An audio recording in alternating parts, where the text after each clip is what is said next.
It's Rob! Tony! And I'm Jeff. We're in gaming. And that's you. Hello gamers, what's going on today? It's Rob with INN, and we're going to go over some of the top legendaries to craft when getting started with Hearthstone. I know this is a very common question among some of the newer players. It's, hey, I've got 1600 dust. I'm not sure what legendary to craft. There's quite a few of them, as you've probably seen already, and yeah, it can be a little overwhelming. So as we know, I'm not really going to go over some of the particular legendaries in specific decks. Like, as we know, in a warrior deck, you probably want Hellscream, and the Warlock deck, Jiraxis, Mal'Ganis, Archmage in the Mage deck. So I'm not really going to talk about those as much as some of the neutral legendaries that you should build that can go into a variety of decks. So let's get started on those. So the first legendary I would recommend, if you do not have, is Dr. Boom. Let me type in Boom real quick so we can pull him up.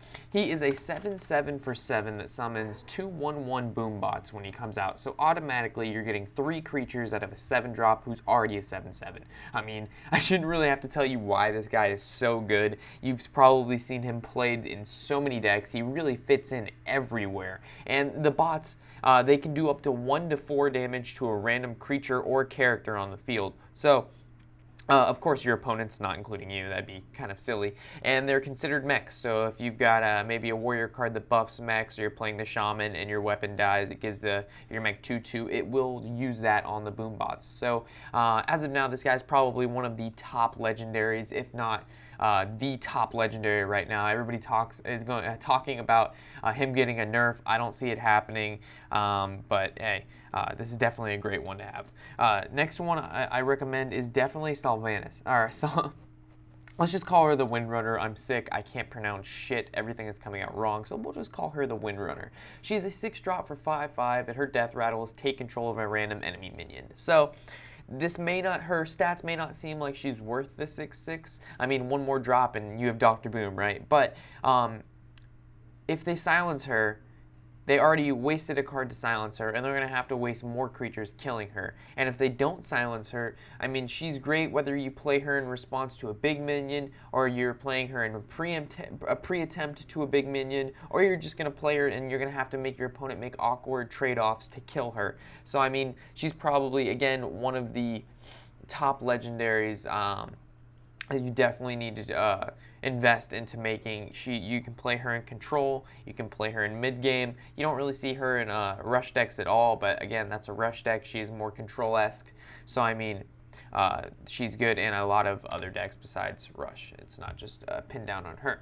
So heading to our third legendary I believe you should craft is Ragnaros. Let's just go over here and search for him real quick. I know he's in the heavy drops. Let's go 7+. I know you're over here, big boy. There he is, right there. Ragnaros the Fire Lord. This motherfucker, he's been around since the beginning of time. he's been one of the top legendaries since this game started. He's an 8/8 for 8, and what makes him great is as soon as you end your turn, he will shoot a 8 damage fireball to a random enemy minion or their character directly. You don't get to pick. That's the downside, but the good side is he does it as soon as you end your turn, so you get value out of this card as soon as you play him. If they kill him the next turn, guess what? They wasted a card. It's a 1-for-1, but you did do that 8 damage, which makes it really, really good. Unfortunately, Big Game Hunter is a big card out right now. Everybody's playing it due to Dr. Boom. It's a Dr. Boom destroyer. But he's still, as I said, as soon as you end your turn, you get his effect off. So it's really nice to have if you don't already have him. And since I didn't say this off the start, I'm going to talk about 10. I didn't really mention a number yet, but these are 10 legendaries that you should definitely grab if you don't have them. And I am going down from 1 to 10, the first being Dr. Boom. So from here, we're going to talk about Emperor Thurzin. I'll just call him Emperor, and I just fucked up his name so fucking bad. So we'll just say Emp, and he still doesn't even pop up. How not cool. So we'll just go to the 6 drops, which I know he is. Here he is. Emperor Tharzan. Hopefully I said that right. If not, blame it on the sickness. But he is, again, a 6 drop. He's a 5/5, so same stats as the Windrunner, but at the end of your turn, all the costs in your hand are reduced by 1. This may not seem like a crazy effect at first, but once you think about it, it's absolutely fucking insane.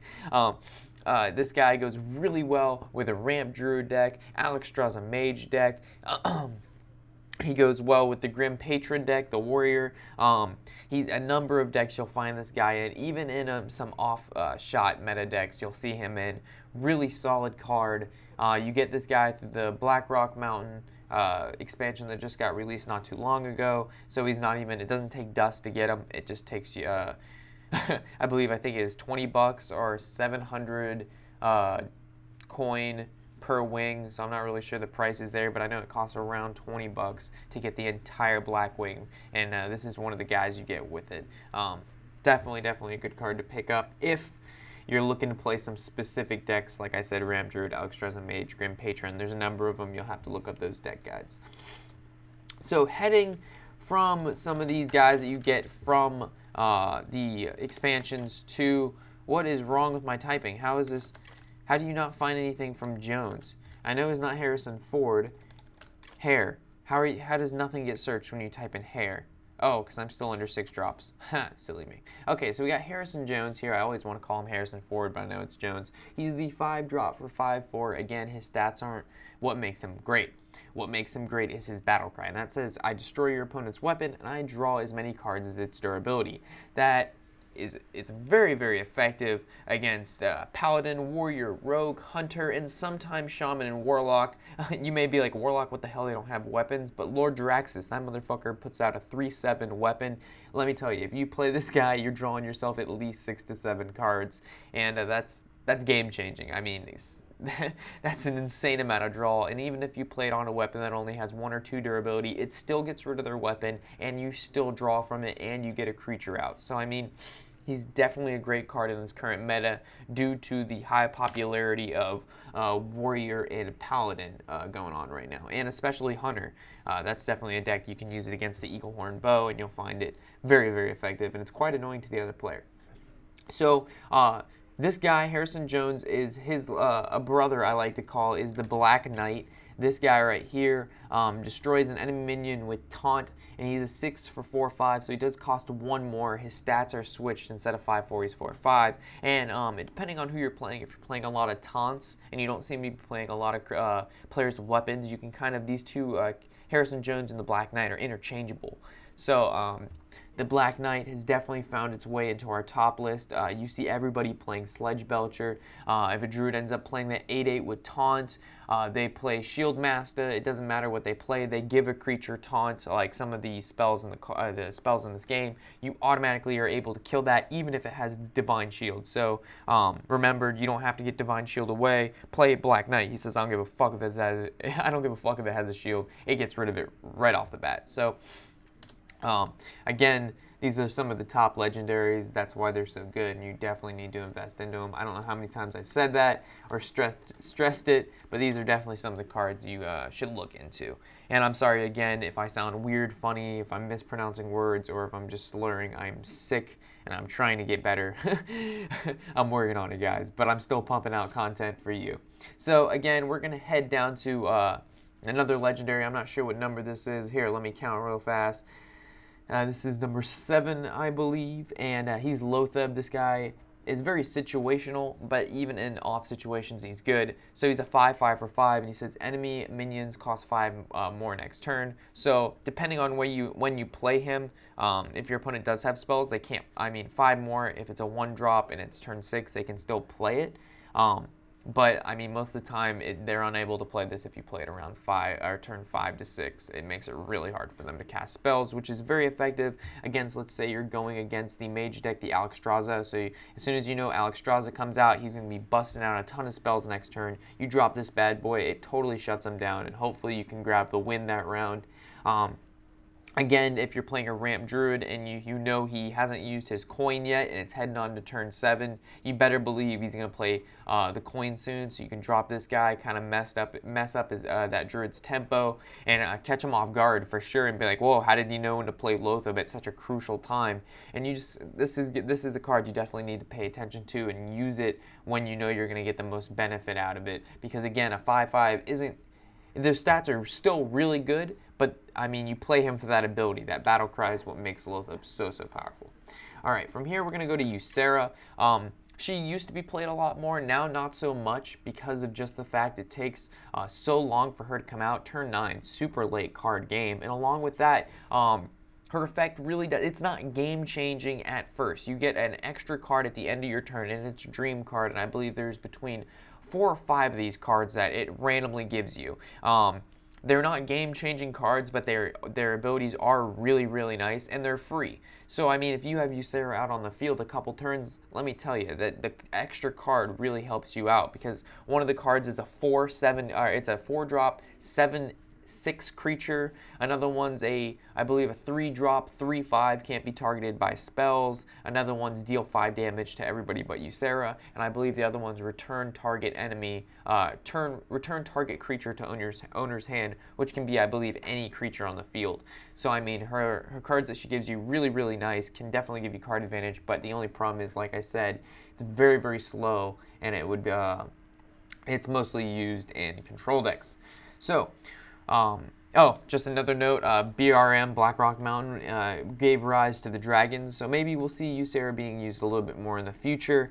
As of now, I'm not really sure. She's not used in a ton of decks, but well, we'll see what goes on. So from here, we are at our last 2 legendaries. These are kind of situational. You don't really have to have them. One being Sneads Old Shredder. This guy is an 8-drop for 5/7. The stats are not why you pick this guy up. His death rattle is. This is summon a random legendary minion. So let me tell you, if you summon Calhasad with this guy, it'll actually bring this guy back to life in that same turn. So you get Calhasad and another Sneads Old Shredder for free. That's just one of the legendary combos you can get. Again, you could get Lore Master Cho and it'd be completely useless and kind of fuck you over, or Sneads Old Shredder could get silenced. Again, that would be unfortunate. This guy isn't really played a ton, but he is really fun when you do bring him out. So he's just something to look into. Again, you've got a little extra dust, and he's not that bad. If you're playing a mech deck, you want to have some fun, and what's this game about, right? It's about having fun. So this is definitely a nice card to pick up. Definitely pick up the first ones I mentioned first, like Dr. Boom, Windrunner, Rag. Make sure you got those guys down before you end up grabbing some of these later legendaries. And this last legendary, of course, is Calhasad. This guy comes out of Nax. If you don't have Nax already, there's a ton of good cards that come out of there. Mad Scientist, Shade of Naxxramas, the list goes on, and this is just one of them. So this is at the end of each turn, summon all Frenian minions that died. So this definitely gives you huge field control.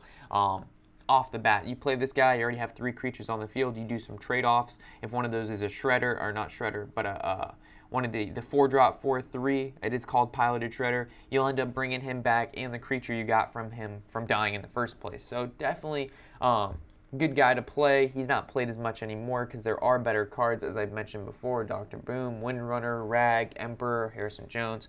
So make sure those cards fit in your deck first before you start getting to the Sneads Old Shredder and the Calhasad. But again, he's still a great, great card. Don't get me wrong.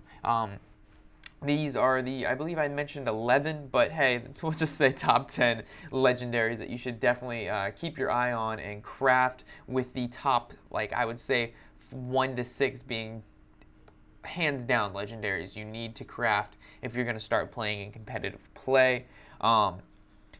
Just be wary of some of the other guides we got coming out. We got Is Hearthstone Pay to Win, and Should You Play Hearthstone if you're new to Hearthstone. And we definitely have a whole bunch of guides on our channel if you haven't already checked those out. So thanks guys for stopping by the inn and giving this video a look. If you've enjoyed it, throw that like, and if you haven't, I'm sorry. And if you want to see more, of course, subscribe. So with all of this said, thanks for stopping by the inn, guys. I'm Rob, and happy whatever the hell day it is.